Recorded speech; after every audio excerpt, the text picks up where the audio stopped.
Hey everybody, it's just about sundown. I unloaded this morning and I had some of that reserve tank. You'll see that video. This one was going up to where I need to get to the fracking sand, Windsor, Colorado. And it was supposed to be most frames for windmill blades. You know, they're all the wind farms all around us. So it's not like the frames I've hauled before. This stuff I've never hauled before, so I played hell with it, and I'll show you why. Well, the first part is these guys, it was fine, but they do pivot. They're on a big pin. They're not coming out, but they pivot, so I don't want it moving. So I just did that. I found a chain, slipped it down through both sides to hold that kind of in there. Everything should be good. This is where we had the problem. There's a gap in there. See that? Up and bottom, top and bottom. So I started putting just a strap down to kind of test everything, and it was enough of an angle, not straight down. If it had been wider, it wouldn't have been so bad. But there still could have been some movement as it curls over the top. It just wouldn't have been as noticeable. But they're squeaking, and squelching, and it moved. So okay, I got a little bit of movement. It's no big deal. What I did was I laid these two chains down to hold the bases down. So then I did a wrap. This sucker is so tight, I'm not even kidding. Up, around, over, and back, and down. And the reason why it's offset is because that's where my chain pocket is. And I wanted a straight line as much as possible. And these are just 5/16 chains. No biggie. I ran out of 3/8. I've got 8 on the load, and you'll see the rest of it here in a second.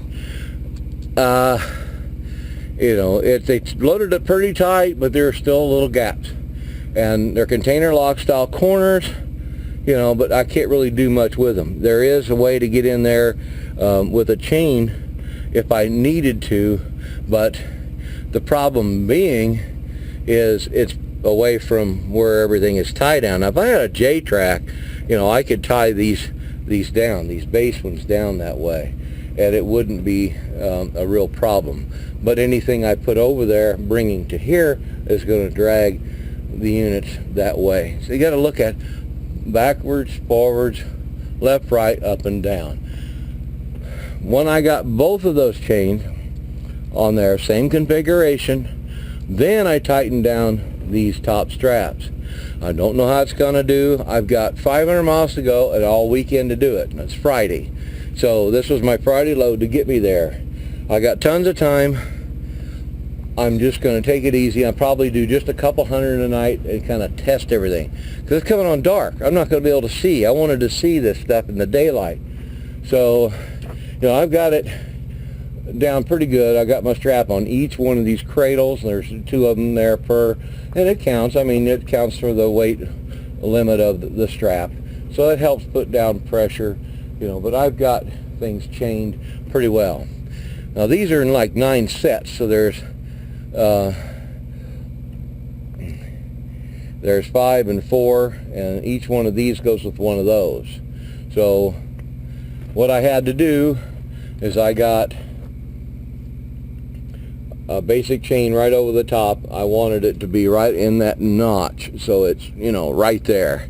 I got a chain that's close to the back, but I had to work with what I got here, and my strap there holding the piece, but there's nothing coming side to side.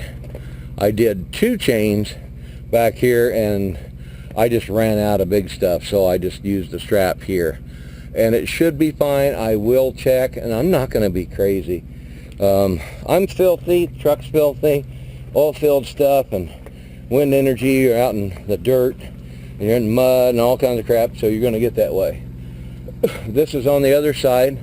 You can kind of see, some of the padding and everything I missed it, and it slipped over, but I'm not going to worry about it.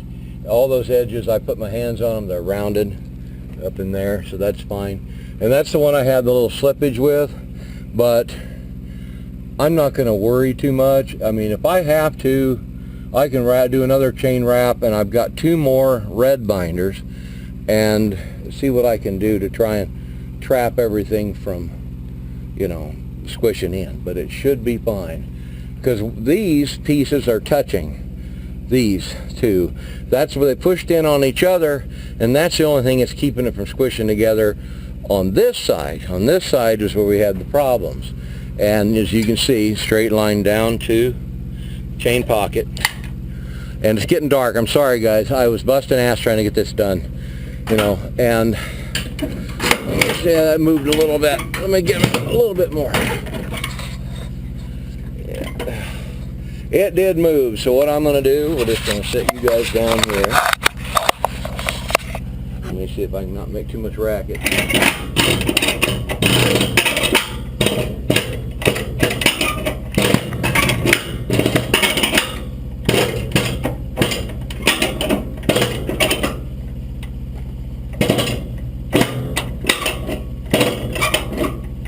I just don't want to blow my shoulder out, so that's why I'm doing what I'm doing. I'm putting body weight and straight arm, because I don't want to pull or get in a weird angle. I don't know if you can see it real good. I'm trying to get you guys an angle so you can see it. This is how I usually will do it. Just so I'm bodied in there, wide stance. The last thing you want, have that sucker come back, hit you in the head. They'll bust your teeth, break bones in your face. So this sucker is tight, and that's what I wanted. So, you know, this base chain, grab this, try not to make too much noise. I know you guys, some of you guys will have headphones on like I do. I apologize. So it looks like it might be okay. Trust me, if I had wooden dunnage and I could put it in there and cut two pieces and keep the base from squishing together, the other ones would be easy to control. But you know, this should be fine. As soon as I rock and roll a little bit and bounce and stuff and make some corners, I'm going to check it. I'm not going to go very far. So here we are. There's probably only, looks like one of them actually functioning. They got all of them turned off. But this is their lay down yard for their pieces parts, and it worked out pretty good. I've got a lot of stuff on here, folks. I don't have that many chains left. I just hope it's going to be enough. I hope I'm happy with it, with the amount of weight and everything, but I want it to prove to me, because it's new, you know, about control and nothing loosening up. So I do have the warm fuzzy feeling, but I need to prove it. Trust but verify, right? Who said that? Oh yeah, that was Ronald Reagan. So there you go. That's it. Well, I'll update you guys as we go on down, and if anything changes or if I have to put some more stuff on, I will tell you. So we'll see you on the road.